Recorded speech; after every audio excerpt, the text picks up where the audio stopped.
And welcome back. Bruce Porter joins us now for this week's Dollars and Cents segment. Again, thanks for coming in. Always good to see you. Good to see you, Tom. All right, we're going to look at this question today. Yep. I'm now a widow and living on less income than when my husband was alive. I'm currently the primary caregiver for both my parents. They're still living independently at home with some assistance. This situation does not allow me to work at all. We had saved some money, but not sure it's going to last based on current rates. Thoughts? That is a complicated situation for her. It seems like it to me. So to sum that up, so she's basically a widow taking care of her mom and dad. They're occupying a lot of her time. She can't go to work and it makes some extra money. Depleting all her savings. We don't know a lot, but evidently she probably lost her income and took her husband's. So she lost a portion of her income. Yeah. And it sounds like they've saved a little money.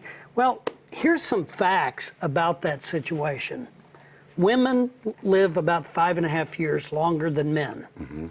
So chances are women need to prepare for that more than men think about that. Men don't think about outliving their wives because statistically we figure the women are going to outlive us because they drive us crazy, right?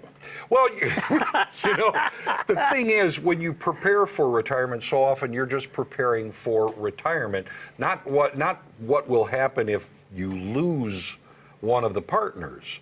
That's right. You don't always go for that. And so income's going to be lost at that point. Average retirement income for a woman is $16,000 per year, less than a man.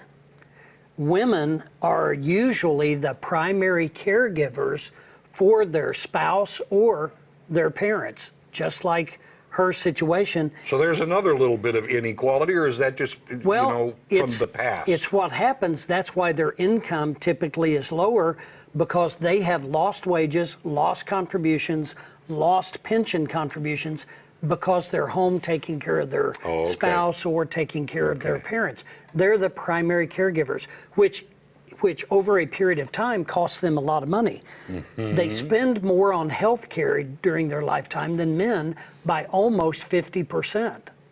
So that's why the financial strain on a widow, her situation in this retirement cycle that she's in while trying to work full-time taking care of her parents, is a very, very tough environment. Now, if I could be of help to her, here's what I would say. My thoughts on that: first and foremost, you need to identify what is your sustainable income and what are your monthly expenses. And you need to get a real good handle on that immediately. You need to develop a budget. Even if you do it wrong, put it on paper, write down, here's my income, here's where my money goes every month, and figure out where it's going and if there's ways for you to maybe be a little bit more frugal. Now, if you have fixed expenses, insurance, Medicare, auto and home insurance, the things that are just have to be done, you got to shop that every year. You got to make sure, like we've discussed on a show, deal with an independent that can shop for you like we do. Find you that. And keep those rates in line. Don't let them get out of whack. Right. Number two, if you have investments, she mentioned that she's got a small amount of money but not sure how long it's going to last. Right. You need to know that investment inside and out. You need to identify what your current goals, objectives, and priorities are. Now that you're a widow, can you afford risk? That's the first thing I would ask her.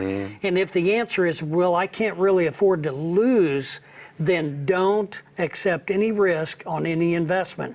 Only look at things that are guaranteed, that can provide sustainable income. So even though you think you may be retired, you're really going to have to be managing your money now. And you're really going to have to focus on safety and security before you worry about growth. Safety and security in her situation is more important than growth. As long as she knows she has it, and she knows based on a withdrawal level how long that will last, then we can figure out how to get her some growth.